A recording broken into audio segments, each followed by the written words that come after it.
What the hell? What is this? What? Thanks, Riot, for giving me the last card. Enjoy. What? It's real? KW? If it's a troll, it's a good one. If it's a troll, it's a really good troll. Like... It seems real. It seems real, doesn't it? So this is like Elixir of Iron, except it's grant and not give.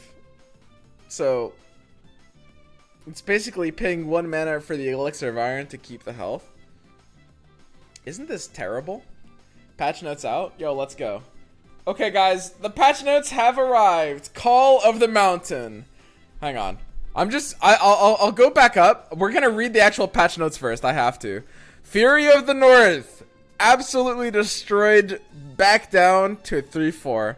I actually didn't think they'd do it. This is pretty solid. I will say, I think I'm a fan of this change overall. This card was like, it's still going to be good. I think it was like a little too strong, and I like that they geared it into a bit more of a defensive route. I like that they made it a 3/4 instead of a 4/3. This card is still going to be very good. This is like, it's still a great card. Trifarian Assessor got +1 cost. That's fine. I mean, it can only really work in like super narrow situations. Yeah, overall the card is going to be like clunkier now, but there's still going to be some like niche decks where it might be able to hit play in. Sump Dredger gets changed from old text, you know, to play me, discard 1 and draw 1, and now it's just discard 1 to draw 1. So this just means you can play it in an empty hand, right? Isn't that a big deal? Yeah. No, that's a big deal. So that just means like when you draw off of the top, it's better, which is obviously really important for how that deck works. Okay, and that's it. So yeah, in terms of balance changes, they literally just changed these 2 cards. I'm pretty confident that given like the new expansion and given like the new way decks are going to be built, I don't think Trifarian Assessor was going to be like a meta terror regardless, but I'm fine with this nerf. And this is a nice, healthy like single tweak. I'm pretty okay with this. Just skipped Zonai. Yeah, didn't this not change? Guys, it's the same thing. Wait, do you want me to use the same words? I already said those words. I could say them again. I didn't... These words are the same, so my words are going to be the same. You guys know my words. They're in the past. You guys... I don't need to put them in the future. I'm not gonna, guys. Okay, guys. I'm gonna read the rest of this post because I'm actually interested. I just wanted to beeline to the balance patches because I wanted to see them first. Okay, guys.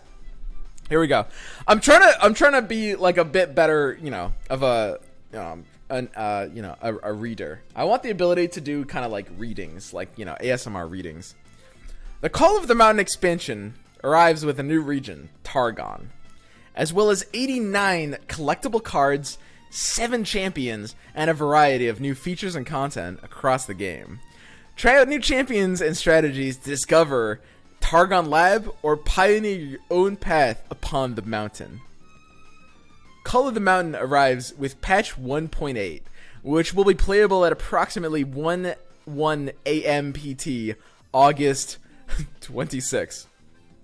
New expansion, Call of the Mountain. Call of the Mountain marks the start of LOR's new bi-monthly card release cadence, kicking off a 3 expansion set exploring the new region of Targon. In addition to the new region, Call of the Mountain features 89 collectible cards, including 7 champions, as well as a variety of new features and content across the game.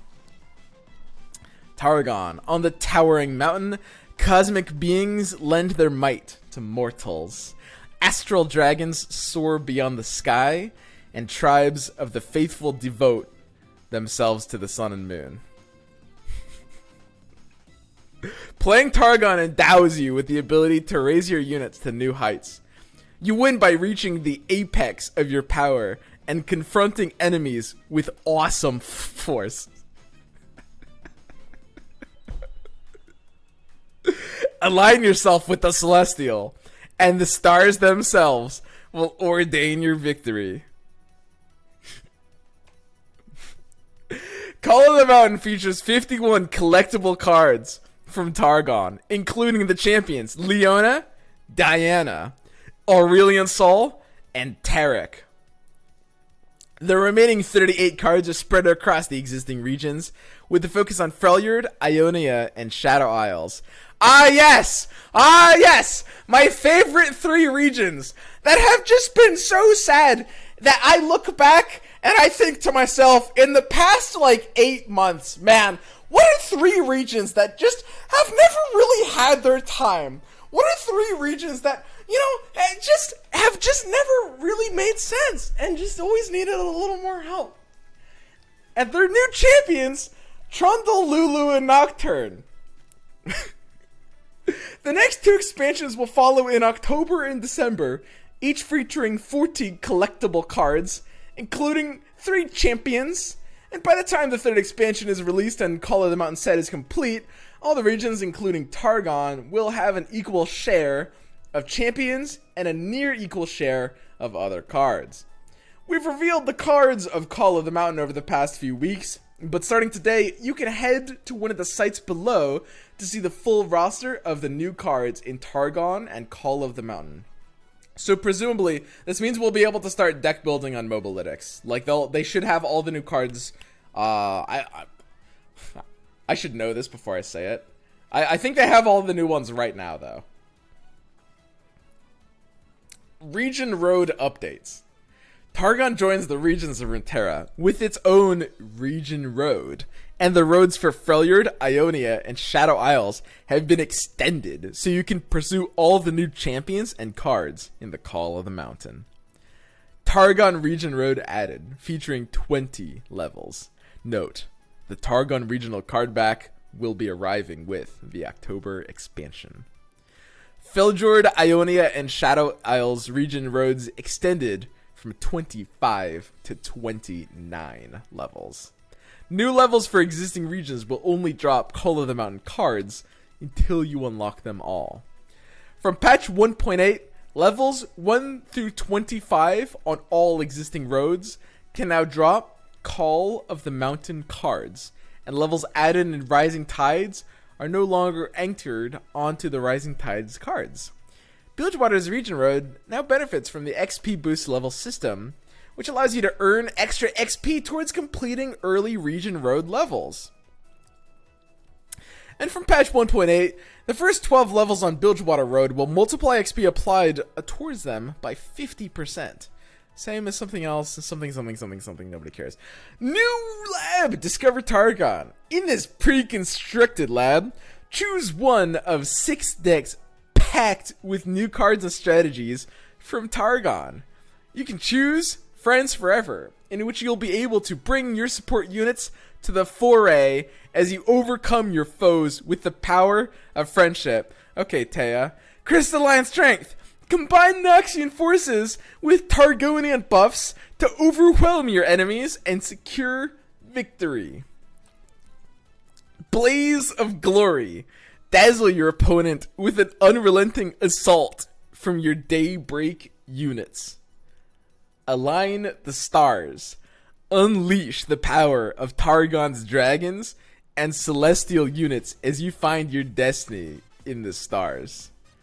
Lurking Darkness. Evade and outmaneuver your opponents with the power of Nightfall. Honestly, it would be fun to try just to kind of see, like, I mean, it's a nice way of making it so you don't really have to, like, build the decks themselves. Like, this is a great system. It allows you to basically demo the archetypes, right? Like, this is good. This is, like, it's hard to explain how good this is. This is really good. If I'm understanding this correctly, they'll all be suboptimal decks. Yeah, no shit, but that's fine.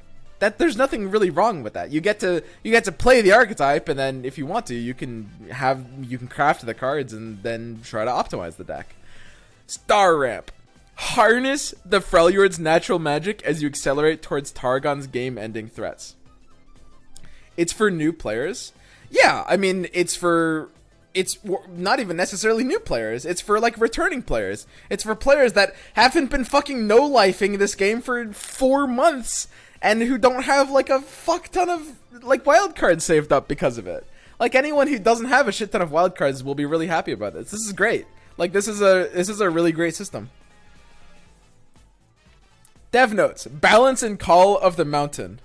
Now that we'll be releasing cards every 2 months, we'll also need to adjust the way we approach balance updates over time. Our goal remains monthly updates to keep the game healthy and balanced, but we also want new card content to be at the forefront when released. We want to focus the bulk of our live design attention to the updates around the midway point between expansions, with more minor adjustments around when we release new cards. In that spirit, we're making a few smaller changes in the patch, in part to test out whether the smaller updates may look like. After this one, the next patch won't be landing for 3 weeks rather than the usual 2 details under Miscellaneous below, so we're spreading out our upcoming balance efforts across both the next 2 patches. This will help ensure more flexibility with adjustments after call amount is released and provide clear windows to make up follow-up tweaks. Where possible, we also like to consider providing preview of what we're looking for the upcoming patches, and in the case of 1.10 and 1.11, things may shift between them. A few of those things may include a major update between Lee Sin, giving him more options for synergies and allowing him to come online and impact the game early in the match. Hang on. I can't do it. I wanted to just kind of try talking fast, but this actually matters. I didn't see this before. This is really fucking cool. They're going to update Lee Sin, more options for synergy, allow him to come online early, and impact the earlier game in the match. This is fucking great. Like, I love coming online. I really like that Lee Sin players will be able to feel like they have the ability to come online. I think that this is kind of perfect, right? Like, this is kind of perfect because this has been the flaw with Lee Sin this entire time, right? Like that, you can't really impact the game the way you want to, right? Like he's just a little too slow and like clunky. Clunky has been a good word for it this entire time. I think they really hit the nail. I mean, I don't know what they're actually gonna change, but at the end of the day, as long as they're identifying the problem, like that's most of it. That's the thing that's important to understand is in the idea of like solution design. Identifying the problem is like 2/3 of the way. It's like, as long as you're able to correctly identify the problem, that's gonna matter more than anything else, really. Adjustments to the difficulty of Ezreal's level up quest. Great. I think this is basically perfect. I think that this is a great... I think that this is 100% ideal, personally. I think that's a nerf. I fucking hope it's not a buff. Yes! No, they're not gonna make it 6 triggers, guys. They're gonna make it like 9 or 10. Yes, it's a nerf. Yes, this is a good thing. Again, this is really, really great news. Like, these 2 lines are so incredibly important. And again, I cannot stress enough how much I agree with this. I haven't seen like 9 words that have gotten me off more than this just now. Like, this is crazy. I love this. I think that a lot of people have this weird vision that Ezreal should be he shouldn't be able to win games. I've seen some people suggest like just make it deal 1 damage instead of 2 or something like that, which is like not really a thing. I mean, the identity of Ezreal as a card that has the ability to like end games and has the ability to be this like build around combo payoff is good, and it's very far from uninteractive because the whole point is you have interactions the entire game, and then yeah, I mean at the ends, depending on how those interactions have gone, you will win or lose. That's fine, right? I like that they're changing this aspect of him. I would have heavily, if they had changed almost anything else about Ezreal, I would have heavily disagreed with that. If they had made it, so a lot of people have been salty about this idea of being able to kill at burst speed. In reality, I would have pretty much disagreed with most, I haven't seen a solution about that that's actually made sense. A lot of people are saying, like, first of all, this is actually not that big of a deal as people make it. Like, his ability to kill it like this burst speed thing, instead of going on the stack, is pretty minor, all things considered. Like, it has actually a pretty rare time influencing games. This is sweet. I mean, they realized, wait, Ezreal's a little too easy to level up now. The way the game is going, the way like it's a little bit easy to slow down the game with like slower, because it's not just like Riptide Rex and Make It Rain, right? It's like, yes, those cards like affect Ezreal triggers, and yes, that's a little trolly, but it's not just that. It's also like they've added power spells that level Ezreal while slowing down the game. Like, for example, we saw for a while with like Concussive Palm Ezreal, Like, I don't know. This is pretty trolly. Anyone who thinks that like Hush's existence in the metagame is gonna be enough to like keep Ezreal down in any sort of like sustained capacity is absolutely trolling. I don't really want to get into Hush. I think it's like a fairly straight. Like, I'm just gonna say one thing about Hush. It's like the only thing I said about Hush is the same thing I said about Deny at 3 mana and Will at 4 mana. And it's like we do this fucking dance every like 3 months. Where I make a video saying, hey guys, Deny 3 mana is not really healthy and needs to get nerfed. And people in the comments are trolling me and they're like, oh, Swim, you're so silly. Just play around it, you silly dork. And like, correct, but that's not really the point. And I said the same thing about Will, and people said the same thing in comments to that. And now I'm saying the same thing about Hush, and people are saying the same thing. It's like, we seem stuck in this like loop. It's like a record that's just stuck. How are we getting out of this loop? It's very, very simple. It has nothing to do with power level and everything to do with like the way design impacts like metagame diversity. There's this meme, like anyone who thinks that Hush is like gonna keep Ezreal down is absolutely trolling. You are absolutely trolling. That is like I mean, first of all, Ezreal is that could happen in some metagames, but it won't happen like significantly enough to be like the answer to Ezreal that's needed. This is a great solution to Ezreal. I love this. This is a great solution to Ezreal. But also, like, I mean, on the long list of things that the way Hush mechanically counters certain things, it does a really poor job against Ezreal.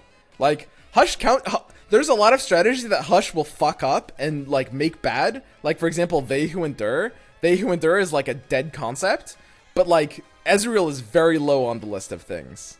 Like, you still need a way to kill Ezreal, and then even then, Hush only makes a difference if you were at like 4 health and were dying on the stack when you went in to kill Ezreal, right? So it's like the Ezreal is like, it does technically get like affected by Hush, just like really low on the list.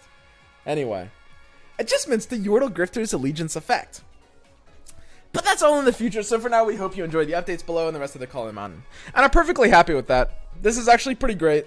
I think that a lot of people might be in the category of like, oh man, I wish I'm sure there's some people that are so jaded and tilted by this idea of Ezreal that they're gonna be like, nah, this should happen now. Ezreal's gonna ruin the metagame.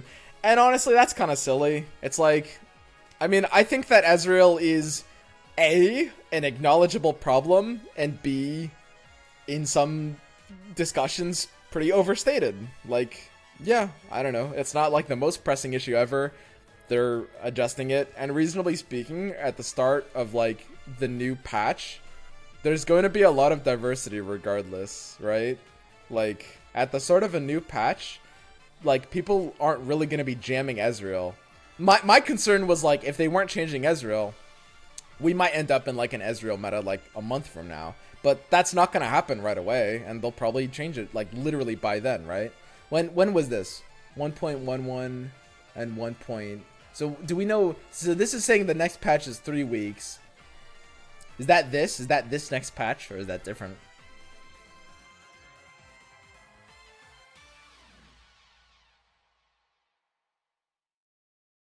Okay. Then we got Personalization, Celestial Summit. For legends who reach a higher power. Guardians. Who is the best Celestial? Yes, you are. You are. Personality loyal.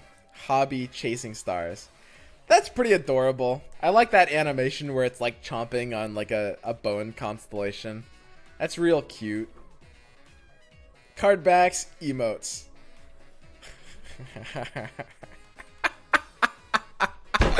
Woo! These are good emotes. That Lulu one is fucking crazy. I love that, dude. Holy shit.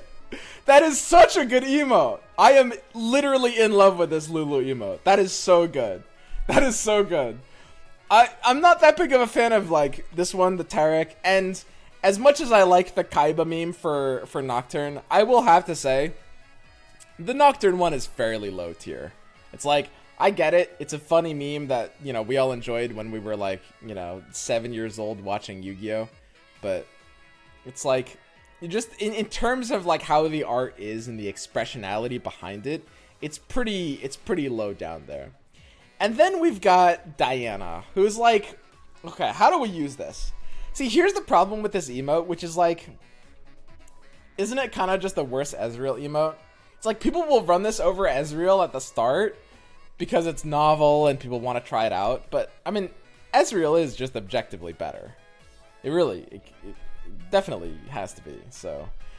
Overall, there will be a certain amount of people in the Ezreal camp will kind of split off and make their own camp. Those that think that Diana emote is better than Ezreal emote, one of two things will happen. They will either come crawling back to us Ezreal emote mains and wanting back into our camp, or we'll realize that they never really belonged with us to begin with. Dude, this Lulu one is crazy though. I love this so much. I actually like this is so high tier, it's crazy. Stars above bundle. Yeah. Deck bundles, ranked rewards, new seasons, expeditions. So I think at this point there's really just not too much else. Like we're getting into the minutia here. You know, not too much to go for. Like, is there a section that I should read here?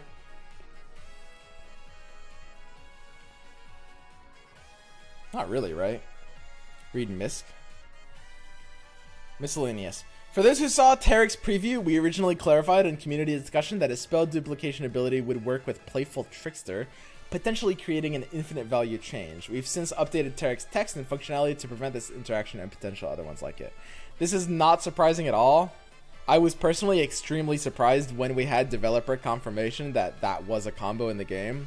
The developers of Runeterra are very, very, very against these sorts of like infinite combos, and it was very unlike them to even have that in the game in the first place, right? So they did remove this like infinite combo. Unfortunately, we're not going to be able to have like infinite Playful Tricksters attack the text. For those of you guys out of the know, you could basically have Playful Trickster and Tarek and a leveled Tarek and any other unit on board, and you could just attack infinitely, because your Tarek would just like your Tarek would play infinite Playful Tricksters and just take himself out of combat, and just take the unit out of combat every single time, right? As we mentioned last patch 1.8 will last an extra week, so 3 weeks in total rather than the usual 2 before we update again. 1.1, skipping September 16th, 2 weeks. Yep, sounds good. Select certain personalization items when queuing for labs. Ooh, I like that. It was always kind of weird that you couldn't do that. And they added new deck builder support for Celestial cards. So basically just a way of like sort of clicking on it and seeing, ooh, these are all the Celestial cards. Which is good, because it would have been kind of awkward if there was not really a good, clean way of seeing that in-game, so sure. Okay, I mean, that's basically it, right?